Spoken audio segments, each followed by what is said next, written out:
There is nothing inherently wrong with a sporting tournament making huge amounts of money, but there is something slightly troubling about $1 billion sports enterprise where the athletes are not paid a penny. In this day and age in college athletics, you are not allowed to have a job. So I think you absolutely deserve to get paid. The notion of converting a student to a paid employee is something that is utterly antithetical to the whole principle of intercollegiate athletics. You know, sometimes, like I said, there's hungry nights where I'm not able to eat, but I still got to play up to my, capabilities. If you start throwing contract dollars at these kids and you take their eyes off that ball, you're doing them a real disservice. Mississippi State coach Dan Mullen was just given a raise, pushing his salary to $4 million a year. $7 million a year for the next 8 years. That's Alabama coach Nick Saban's new deal. If you think about the University of Delaware and most members of NCAA Division I, we lose money on athletics, substantial sums of money. Revenue stream for coaches people underestimate. You get paid from school, you get paid from camps, you get paid from apparel company, you have a TV deal, you have your radio show.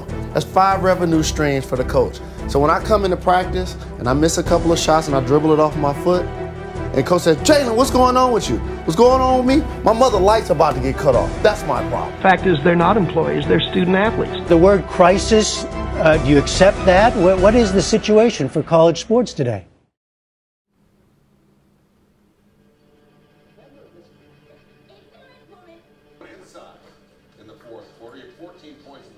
We have Mondays off, so those are usually we just go to class, and then that's just being a regular person. But during practice days, we'll wake up usually around 8 a.m. You have all of your classes before noon, so you'll probably have like 2 or 3 classes during the day, and then I'll have like 30, 45 minutes to get down to the Bob. I'll have meetings from around noon to 2. And then we'll be on the field at 2:30, and we'll get off the field around 5:30. And then I go back home, do homework. The season was unlike anything I've ever really experienced, along partnered with class. So I try to cut corners by missing certain classes so that I could sleep, or that I could go down to the meeting, do something extra for football. Because I was struggling in both football, and then I got my grades back, and I barely passed. As far as payment goes, I mean, we're a small market school, so I know we don't have a lot of extra cash lying around, and we don't pull in nearly the amount of money that all of like the bigger programs like Northwestern and all of those guys do. What's important at the end of the day, I mean, you talk about extra benefits. I mean, certainly a scholarship is very specifically and well defined. It is a changing dynamic, certainly with the new governance structure of the NCAA and what you've read about and heard about recently in terms of the new governance structure, the quote-unquote Big Five conferences. Certainly the financial models, both within the Big Five conferences as well as with everyone else, is vastly different. Well, look, we lose money on every sport we offer at the University of Delaware and every school at our level. And so if we're required to spend more money and we're required to take our eye off the ball of giving these students a real education, then everybody loses. And we don't want to do that. And again, personally, as a former student athlete, where doors open for me because of that experience, I want to make sure this next generation has the same opportunities. In my personal experience, I came from a school that was in the Big Five, Boston College. So certainly, their ability to generate revenue from television through their conference is upwards of $20 to $25 million a year. None of that exists somewhere like Delaware. But what's important to note is that it doesn't exist in a lot of places. Universities like the University of Delaware are the majority of Division I. And so what I worry about is in this conversation, we're letting 5 conferences potentially through the media drive the debate. For colleges at our level, I'd like to see, as I said earlier, a renewed focus on the student athlete. And that means not only their success on the field, but their success in the classroom, to make sure that they can get the major of choice.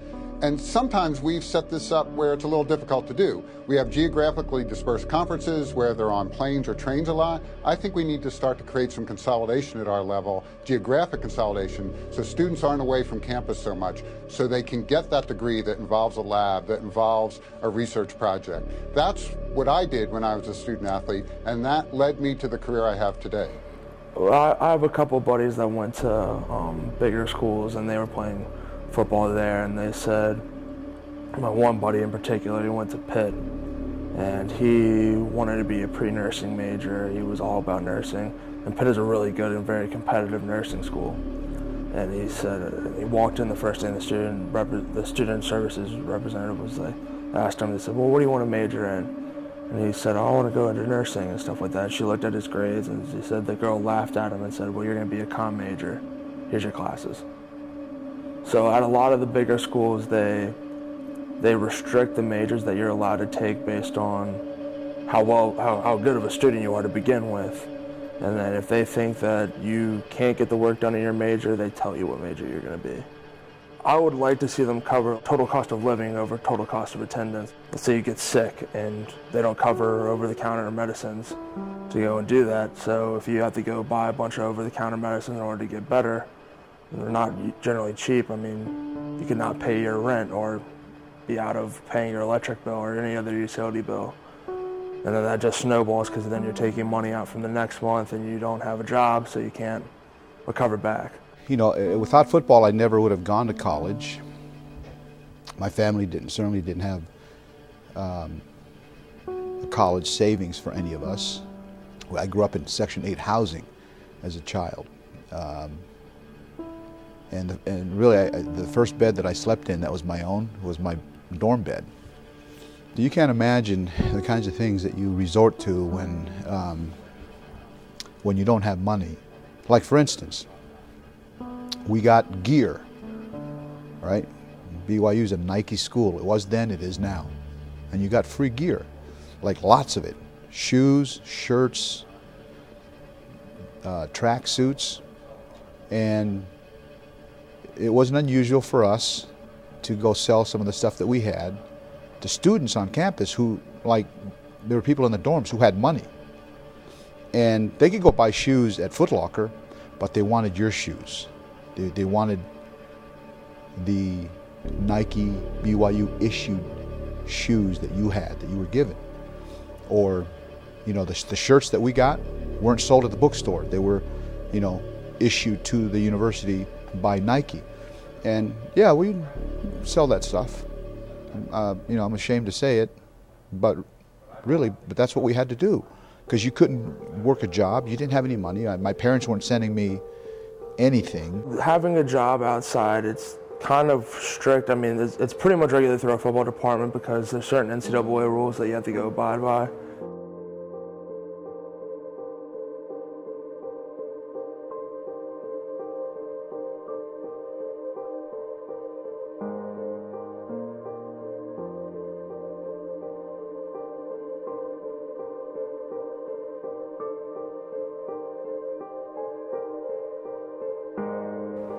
They have jobs that if you go up to them like, hey, I need some extra money, can you give me a job? They'll set you up, since we're here for winter and summer session, they'll set you up with a job during them, but you're not allowed to have a job during spring or fall. I would compare being a student athlete to a full-time worker because you are putting in all of the extra hours outside of like your school work. So I'm down here almost 40 hours, 45 hours a week, and that's just with purely practice, meetings, and all the stuff that the NCAA like regulates. But if I actually want to be any good at what I do, I have to be down here putting in extra hours by myself. It was absolutely a full-time job. Had I been just paid minimum wage on an hourly basis in college, I would have had a pretty nice, you know, college gig. My two buddies actually, one's up in the draft this year and the other got drafted last year by the Bills. They both played at Alabama. They're both offensive linemen, and I played with them in high school, and they were freaks of nature, just big, strong boys. Like you could tell they were destined for big things. And they went down to Alabama, and they just constantly would be sitting there. They would have hundreds of thousands of people over at their games. The people not even really at the game, but just around, buying merchandise. They're playing on TV, which is bringing in extra money. And they didn't have a lot of extra money lying around. They had meals provided by the team, but that didn't really cover a lot of the other meals.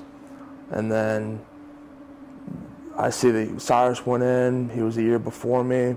Last year he got drafted, so in the span of about 2 years, he went from being a college athlete where they say you're worth about $30,000 to $40,000 depending on where you go a semester, to he got a $4 million signing bonus signing in the NFL. So the value that added there is just, it doesn't equate at a big school.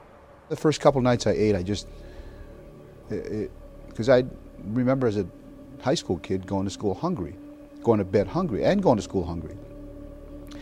The third night, it occurred to me after just eating all this great food, and I was thinking about my parents and what they were eating. I knew they weren't eating this, so I came back to my dorm, and all of a sudden I had this state of depression, thinking about my mom and dad. And my mom said to me,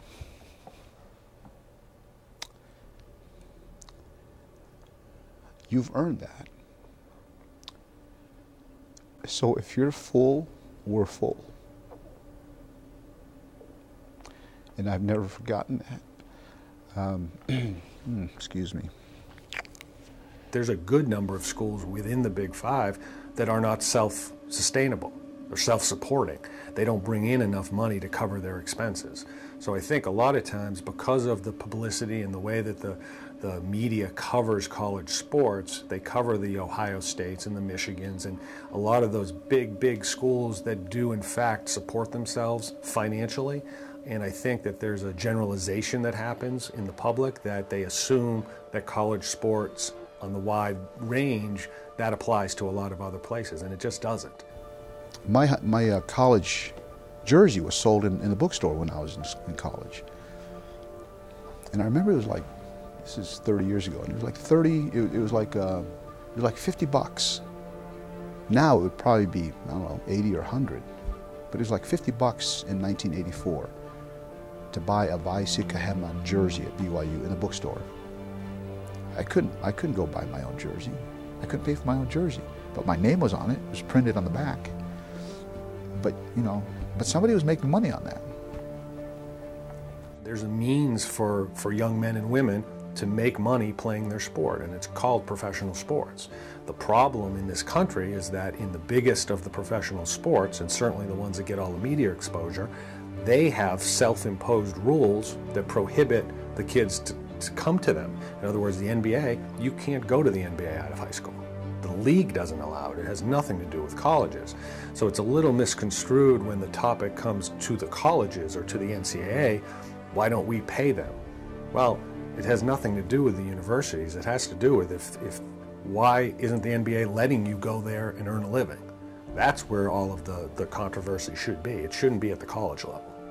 I got the scholarship and I went to the NFL and I paid for my siblings' college education. So football paid for 3 college educations in my family and allowed us to be college educated.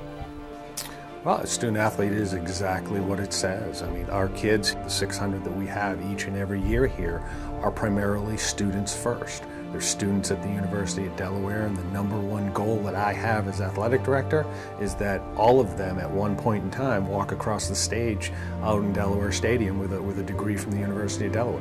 At the same time, we want them to develop as young men and women, and we want them to develop, obviously, athletically, both individually and collectively in their respective programs.